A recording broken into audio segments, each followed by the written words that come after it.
सध्या मी गिरगाव चौपाटीवर आलोय आणि या ठिकाणी मुंबई पोलिसांनी कशा पद्धतीने चोख बंदोबस्त केलाय तो मी तुम्हाला दाखवू इच्छितो। या ठिकाणी काही आपले मुंबई पोलीसचे बांधव आहेत ते चक्क घोड्यावर बसून जे आहेत या ठिकाणावरनं गस्त घालताना दिसून येत आहेत। इतकंच नव्हे, हे पाण्याच्या जवळचे दृश्य आहेत।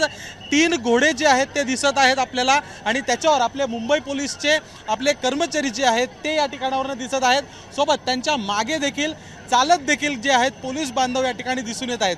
ही दृश्य आहेत रेतीवरची, समुद्राजवळची, पण त्यासोबतच समुद्राच्या वरती देखील 2 हेलिकॉप्टर आहेत। त्या 2 हेलिकॉप्टरवरनं मोठ्या मंडळांचे जे गणपती असतील त्यांच्यावर देखील लक्ष ठेवून आहेत। सोबतच तळ समुद्रामध्ये समुद्राच्या जास्त खोलात जेवढी जाण्याची परवानगी दिली आहे त्या परवानगी त्या रेषेच्या पुढे कोणी जाऊ नये यासाठी देखील हेलिकॉप्टरच्या सहाय्याने या ठिकाणी 2 हेलिकॉप्टर आहेत सध्या गिरगाव चौपाटी या ठिकाणी, त्याच्यावरनं जे आहे लक्ष ठेवून आहेत। पूर्ण चोख पोलीस बंदोबस्त या ठिकाणी मुंबई पोलिसांचा जो आहे तो दिसून येत आहे। अर्थातच DCP असतील, CP असतील हे देखील लक्ष ठेवून आहेत।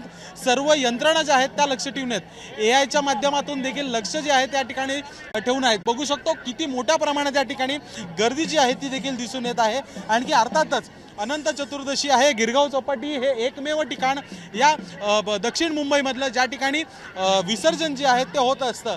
1 फुटाची मूर्ती असो की 25 फुटाची मूर्ती असो, सर्व मूर्त्या ज्या आहेत त्या ठिकाणी येत असतात आणि जगप्रसिद्ध असं असलेलं लालबागच्या राजाचं विसर्जन हे देखील गिरगाव चौपाटीवर होत असतं, जे उद्या सकाळी या ठिकाणी होणार आहे।